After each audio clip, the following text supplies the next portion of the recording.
Quer aprender a ter resultados como esse na internet sem precisar aparecer em vídeos no YouTube? Então clica no botão aqui embaixo, faz a sua inscrição no meu treinamento Ranqueamento de Vídeos no YouTube, o Pulo do Gato, que lá eu vou te ensinar tudo que você precisa saber para trabalhar com o YouTube em vídeos onde você nem precisa aparecer. E no vídeo de hoje do canal, mais mercado da bola de São Paulo. A janela fechou, mas tem possível reforço para 2024 e venda, sim, venda no último dia da janela. Além de, claro, as últimas para São Paulo e Flamengo com palpite e muito mais. Então, vambora pro vídeo. Nesta quinta-feira, o ônibus do São Paulo está para chegar do aeroporto trazendo a delegação a qualquer momento. Então não se assuste se durante essa participação ao vivo o ônibus passar aqui por esse lado. Estão para chegar, o São Paulo até fez um treino hoje pela manhã, um regenerativo para quem jogou mais de 45 minutos e um treino mais forte no aspecto físico para quem jogou menos ou não jogou contra o Internacional. Quero acrescentar a estes números que você falou, são 7 partidas sem vencer no Brasileirão. O São Paulo mais uma vez reabilitou um time que vinha numa longa sequência de jogos sem vencer, foi assim com o Cruzeiro, foi assim com o América Mineiro e agora com o Internacional em Porto Alegre. E mais, o São Paulo, se tivesse uma classificação só de jogos fora de casa, com 5 pontos seria o 18º colocado, estaria na zona de rebaixamento. Por enquanto, na geral é o 12º, mas pode perder posições na rodada de hoje para Cruzeiro e também para o Corinthians, pode cair para a 14ª colocação. Ontem o time até saiu na frente com o Caleri de pênalti, um primeiro tempo razoável com um gramado muito pesado, mas no segundo tempo uma transformação para pior. O São Paulo foi totalmente dominado pelo Internacional e olha que o Inter nem estava completo e o São Paulo estava com a base que o Dorival Júnior vai usar na final da Copa do Brasil. Talvez ali o único atleta que não participou do jogo de ontem seja o Arboleda e daqui a pouquinho eu vou falar um pouquinho sobre a recuperação do zagueiro equatoriano. Ao término do jogo, nós ouvimos o técnico Dorival Júnior, que falou o seguinte sobre a atuação do São Paulo no Beira-Rio contra o Inter. Bom, primeiro que seria fundamental a equipe estar em campo. Nós não imaginávamos e não esperávamos naturalmente que teríamos, né? É um campo tão encharcado como acabou acontecendo e o Beira-Rio é um dos melhores gramados que nós temos no país, inclusive em momento nenhum a bola deixou de correr com normalidade. Apenas é natural, o campo bem pesado para a circunstância e principalmente para uma decisão como é que teremos domingo. Todas as alterações que eu fiz não foram alterações táticas, quero deixar isso também bem claro, foram alterações no sentido de tentar resguardar alguns jogadores, mas que seria importante que eles estivessem por determinado período. Por isso que durante o segundo tempo, apesar da derrota, que foi consumada logo nos primeiros minutos do segundo tempo, ele sacou Lucas Moura, Luciano, Caleri, os principais atacantes do São Paulo, pensando na condição física. Muita gente perguntou, Glaucia, por que o São Paulo não poupou o time titular? Por que não ficou treinando aqui na capital paulista para não haver nenhum desgaste? Eu vou explicar. Porque antes da parada da data FIFA, o São Paulo teve o jogo contra o Coritiba adiado. Então, o período de inatividade em campo entre o jogo da LDU, quando foi eliminado da Sul-Americana, até a partida de domingo contra o Flamengo, chegaria a 21 dias. Por isso o Dorival achou por bem dar rodagem à maioria dos jogadores, seja com menos tempo ou com mais tempo, no jogo de ontem contra o Internacional. E fora isso, Glaucia, a preparação terá mais 2 treinos aqui amanhã e sábado, antes do embarque para o Rio de Janeiro, para o primeiro jogo da decisão. Temos 2 assuntos importantes. Arboleda. Conversei com o jogador hoje. O exame de imagem que ele realizou pela manhã não apontou lesão, uma fibrose que está um pouco inflamada. Eu perguntei, vai para o jogo domingo? Ele falou, se eu treinar amanhã e sábado e não sentir dor nem desconforto, sim. Mas está muito otimista, ele mesmo acredita que vai para o jogo sim, neste domingo no Maracanã contra o Flamengo, que é menos um problema para o técnico Dorival Júnior. Segundo assunto, de bastidor, janela fecha hoje em alguns mercados e o São Paulo está perdendo um jogador.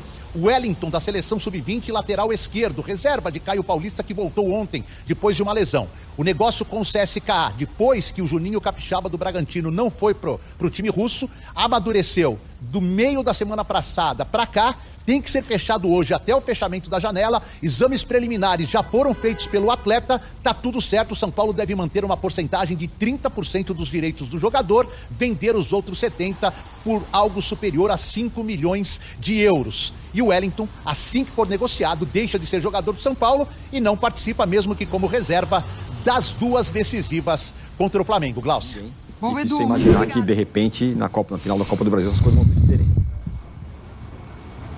calma. Complicado. Torcedores, calma. Não ganhou de ninguém relativo. Ganhou, inclusive na Copa do Brasil, fora de casa. É muito interessante ter essa possibilidade de analisar a projeção por uma final com 2 jogos de Flamengo e São Paulo acontecidos na quarta-feira, com ingredientes, alguns parecidos, contra adversários que jogavam o Campeonato Brasileiro à vera, mesmo muito mutilados e prejudicados. Atlético Paranaense contra o Flamengo e Internacional contra o São Paulo, prejudicados pelo calendário, inclusive. Mas o que se viu foi vitórias justas de Atlético Paranaense e Internacional, mesmo mutilados e tudo mais. E também tem uma grande diferença. A gente vai depois projetar como chegam, como você disse, São Paulo e Flamengo nessa final. Mancando, né? Mas o São Paulo usou o jogo para testar uma formação para a final. Evidentemente, nas palavras do Dorival, isso ficou escancarado. E o Flamengo não. Isso já tem uma grande distinção. Então, a formação do São Paulo ontem, eu falei que essa era uma possibilidade e me dava calafrios, porque é uma praga da Marília, talvez. De bolo de aniversário, ela colocou lá 4-2-4. O Dorival me brindou, foi uma homenagem. O Dorival me brindou com a tentativa do 4-2-4 contra o Internacional, né? Que ali no desenho você pode dar uma disfarçada com 4-2-3-1, separando o Caleri da linha dos outros 3, mas que na prática divide o time em 2 blocos. Eu abomino esse sistema, mesmo que você tenha pelas pontas jogadores hoje bons pelas pontas, como o Rato e o Lucas. Mesmo assim, eu acho um sistema completamente obsoleto. Utilizado pela seleção brasileira, mas com uma outra dinâmica, né? 4-2-4 e por outros times tantos na Europa. Eu não gosto. Eu, particularmente, não gosto. Eu acho que é um time que fica, curiosamente, pouco agressivo e pouco protegido. Não faz nenhuma coisa nem outra. Essa foi a tentativa com a escalação de dar um ar mais agressivo ao time com a entrada de Luciano na função do Nestor, né? Então ontem quem sobrou foi o Nestor, que não vem jogando bem também, fora de casa sempre foi mal, mas muda a característica do time. Claro, evidente, como disse o técnico Dorival, como falou também o Sampaoli, evidentemente, boa parte do time, praticamente todos os jogadores, estavam com a cabeça e pés e físico, mente na decisão. Isso é natural com qualquer time que vai jogar uma decisão daqui a 3 dias. Com o gramado encharcado, chovendo demais, o São Paulo não dividiu, né? Sabe quando você tem um jogo que você evita choques? Tudo bem, isso estava no script. Porém, eu acho que se você mergulhar nessa estratégia, e você descreveu, Tironi, o início dos tempos muito ruins. No primeiro tempo, o gol do Inter não saiu. Depois o São Paulo equilibrou e tomou conta do jogo, é verdade. E só saiu na frente por uma falha bizonha do goleiro Kehler, na última bola do primeiro tempo. Ou seja, você vai para o intervalo ainda com essa vantagem, não exatamente merecida. E aí, a partir do início do segundo tempo, da troca do intervalo, ou das trocas que o Dorival fez, segundo ele, para preservar jogadores e não táticas, é difícil entender essa explicação, porque foram trocas táticas também. A partir do momento que você tira 2 atacantes e coloca 2 meias para tentar. Aí ele faz um negócio que me chamou a atenção. Se na cabeça de muita gente é Lucas ou Luciano, ele tira os 2 ao mesmo tempo e coloca 2 meias, Nestor e Michel Araújo. Na hora que ele faz isso, o Inter faz 2-1 e aí ele fica sem os 2 atacantes. O futebol às vezes ele pune de uma forma exemplar treinadores que tem jornadas ruins. E aí o jogo foi assim, o Inter lutou bastante, fez o time do Inter tem hoje uma agressividade bem interessante, mesmo mutilado, é um time, eu gosto do tipo de jogo do Kudê, gosto, acho que é um time que, esse sim é um time que, independentemente da escalação, pressiona os adversários, o São Paulo perdeu, e pouca chance teve de empatar. E aí, é o que fica deste jogo para o domingo. Para mim, a escalação, a estratégia inicial foi reprovada. Eu não senti exatamente a mesma convicção do Dorival na coletiva. Para ele, essa nova tentativa, dessa vez sem o Nestor, foi válida. Eu ainda acho que, comparando o time com o Nestor e o time com o Luciano, embora os 2 times não estejam funcionando desta forma, eu ainda acho que ele vai com o time com o Nestor. Eu não iria com o Nestor e nem com o Luciano, só para deixar claro. O Wellington Rato, que tinha sido sacado no jogo contra a LDU, voltou a jogar bem e esse garantiu o seu lugar. O Caleri voltou a jogar bem e aí garantiu o seu lugar. O lugar do Lucas me parece fixo. Então você tem uma vaga no time. Nesse desenho que o Dorival repete. O fato de ele não utilizar outras formações, e para mim isso é um erro da temporada fora de casa, uma limitação e uma convicção de que se você tiver a bola, você não vai ser pressionado, os outros times... Isso funcionou contra times mais fracos lá no início do trabalho, fora de casa. Hoje não dá para nem tirar um ponto, porque o adversário já sabe como o São Paulo joga e simplesmente pressiona a saída de bola do São Paulo, sabendo que o São Paulo vai tentar sair jogando. Se os jogadores que saem normalmente a bola não estão em fase muito boa, como é o caso do Pablo Maia, que é um jogador-chave nesse sistema, muito provavelmente o São Paulo vai perder uma bola na saída e o adversário vai ter a chance de fazer um gol. Então, ele não vai mudar isso para o Maracanã, porque ele não é um técnico, digamos, inquieto, como o seu adversário. Ele tem duas opções, o modelo jogo do Corinthians e o modelo depois do jogo com o Corinthians. E acho que ele deve, na minha opinião, entendendo nas entrelinhas o que ele falou, aliás, uma entrevista muito ruim, recorrer ao modelo, imagino, mais antigo. Mas não me surpreenderia se ele entrasse com o Luciano também nessa função. E aí eu citei muito o Massini ontem na nossa live plural.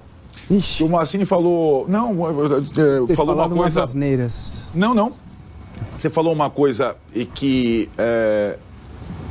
para mim ainda não era muito palpável, mas hoje eu estou convencido. Você falou uma coisa no início, que o Dorival pode se embananar com mais jogadores de qualidade do que encontrar soluções. E é isso que está acontecendo.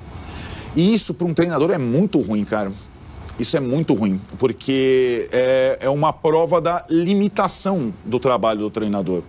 Porque eu imagino que um treinador que tenha uma equipe base, que tenha os seus méritos, suas virtudes, e que não perca nenhum jogador dessa estrutura, e que ganhe outros jogadores, ele tenha condições de aumentar o seu repertório, melhorar. E o que tem acontecido com o São Paulo é justamente o inverso. Não foi nem a praga da Marília do 4-2-4, nem a praga do Massini, que o técnico pode se embananar com muito jogador talentoso, mas é isso que está acontecendo. O São Paulo do Dorival regrediu às vésperas de um jogo decisivo da final mais importante dos últimos tempos. A conversa com o Flamengo, a comparação com o Flamengo é outra história. E a gente vai fazer por aqui como é que está o Flamengo, quem chega pior para a final. Mas essa é uma outra discussão. Vou analisando por enquanto o momento do São Paulo. Vou passar a bola para o Márcio. O dono do Flamengo paga 1,75. O empate paga 3,51. A vitória do São Paulo paga 4,85. É difícil a beça essa cavalaria do Flamengo enfrentar no Maracanã. É duríssimo para o São Paulo o jogo, mas eu acho que o São Paulo sai vivo desse jogo de ida. Sair vivo significa vencer. 2-1 para o Flamengo é o meu palpite. Flamengo 2, São Paulo 1. E aí tem o jogo de volta no Morumbi. Mas Arnaldo, eu sei que você está apavorado, desesperado, ansioso, como todo São Paulino e como todo rubro-negro. Somos muitos. E eu quero saber de você, Flamengo ou São Paulo? Palpita daí. Rapaz, que dificuldade, não, cara. Flamengo favorito, jogo em casa, primeiro jogo. Sei lá, vou dar aquela arriscada aqui, o meu palpite preferido de sempre. 1-1, Flamengo 1, São Paulo 1, deixando a decisão pro Morumbi. Aceito. Que tal? Esse é o meu palpite. Bora falar agora sobre o São Paulo, que ainda não anunciou de forma oficial, mas acertou os últimos detalhes para a venda do volante, ou melhor, do lateral esquerdo Wellington para o CSKA Moscou da Rússia. Desde a semana retrasada, o time russo tenta convencer o São Paulo a fazer negócio. O tricolor chegou a dizer não por uma oferta, mas com a recuperação do Caio Paulista, o São Paulo avançou nas tratativas. O CSKA também melhorou sua oferta. De acordo com o jornalista Thiago Fernandes, o martelo foi batido em 5,5 milhões de dólares ou 27 milhões e 200 mil reais. O São Paulo vende por esse valor 70% dos direitos econômicos e ainda mantém outros 30% de olho numa venda futura. O negócio pode se tornar ainda melhor, chegando a 30 milhões de reais, com algumas metas, alguns bônus estabelecidos no contrato. Vai depender da performance do Wellington lá no futebol russo, para que o tricolor receba quase mais 3 milhões de reais. São 500 mil dólares, para ser mais preciso, 2 milhões 470 mil. Lateral de 22 anos de idade, cujo contrato com o São Paulo se encerrava em dezembro de 2024, até por isso existia o risco de o tricolor perdê-lo de graça. Besiktas, Brentford e o próprio CSKA eram velhos interessados no jogador. Antes de mudar de assunto, mais duas informações. A primeira delas, o São Paulo emitiu nota nessa quinta-feira, anunciando a saída da Adidas no fim da temporada, algo que você já sabe aqui no canal há bastante tempo. A segunda, a Arboleda deve ir para o jogo contra o Flamengo no domingo. A lesão que ele sentiu na terça-feira, vestindo a camisa da seleção equatoriana, não é uma lesão muscular na coxa, e sim uma fibrose. Nessa quinta-feira ele apresentou um quadro de melhora, sente dores, mas passou o dia inteiro fazendo tratamento no Refis e existe otimismo em relação à possibilidade de utilização do atleta. Bora falar agora o vídeo com o Brasil. Vai dar preferência a 2 clubes nessa ordem. Vasco da Gama em primeiro, São Paulo em segundo. Se nem o Vasco nem o São Paulo quiserem ou não houver acordo, aí sim o Souza vai estar aberto a negociações com outros times brasileiros. É só importante. Quer aprender a ter resultados como esse. É inevitável, né? O Wellington, desde que voltou da lesão, na minha opinião, não tem jogado legal. Tudo bem que depois que você compara com a participação pífia do Patrick, ele é muito melhor. Só que o Caio Paulista voltou. O jogador aí tava querendo sair, acho que a proposta foi boa da Rússia. E ao que parece, São Paulo já deixou encaminhada a venda do jogador. Se não acontecer agora, no final do ano ele tá indo embora lá pro CSKA, 70-30. E vai com Deus. São Paulo precisa de grana para fechar as contas no final do ano, até porque o título não é garantido. Ainda mais com esse futebol pobre que tem acontecido ultimamente. Tudo bem que do outro lado o Flamengo também tem jogado mal demais. Mas vamos aguardar, né? Primeiro jogo da finalíssima esse domingo. E no outro domingo saberemos quem será campeão pela Copa do Brasil, né? Expectativa grande para entender aí que time o Dorival vai apresentar. Tomara que não seja o mesmo do Inter. Tomara que não seja o Arame Liso que tem sido nos jogos fora de casa.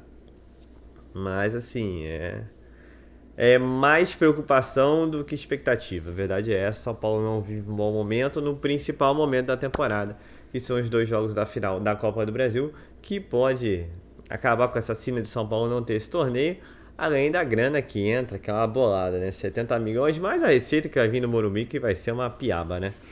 Então, é o São Paulo aí buscando o seu primeiro título, mas um momento turbulento, né? E aí eu quero saber de vocês aí, deixem um palpite aí do primeiro jogo pela Copa do Brasil, né? São Paulo e Flamengo, Flamengo e São Paulo. O Arnaldo deu empate, o Tironi deu derrota. Eu aceito empate 1-1, também iria feliz da vida pro Morumbi. Ainda que seja um resultado perigoso, que o Flamengo é um time tecnicamente melhor que o São Paulo. O Flamengo que vai ter um desfalque já garantido, que é o Alan. Deve ter a volta do Arrascaeta, ainda não está confirmado.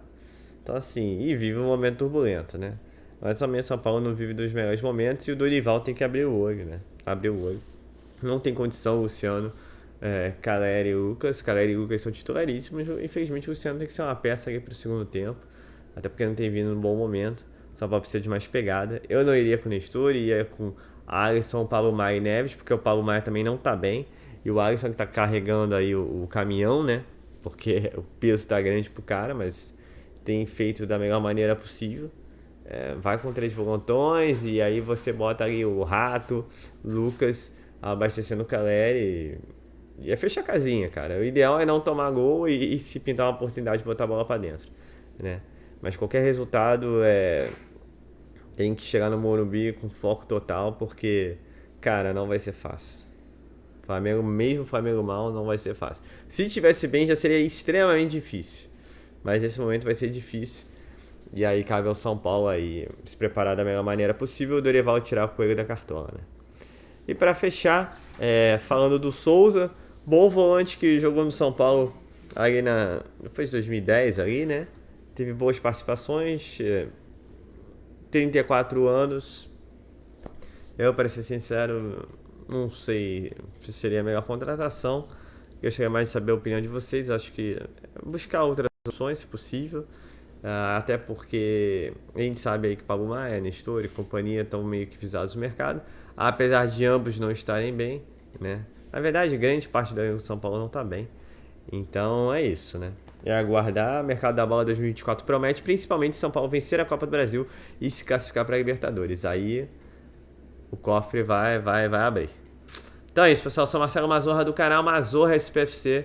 E se você quer ficar ligado nas últimas, nas notícias, nas novidades do São Paulo Futebol Clube, não deixe de inscrever no canal, ativar o sininho para notificações. E se puder nesse vídeo, deixa aquele likezão, tá ok? Saudações tricolores a todos, uma ótima sexta-feira e valeu!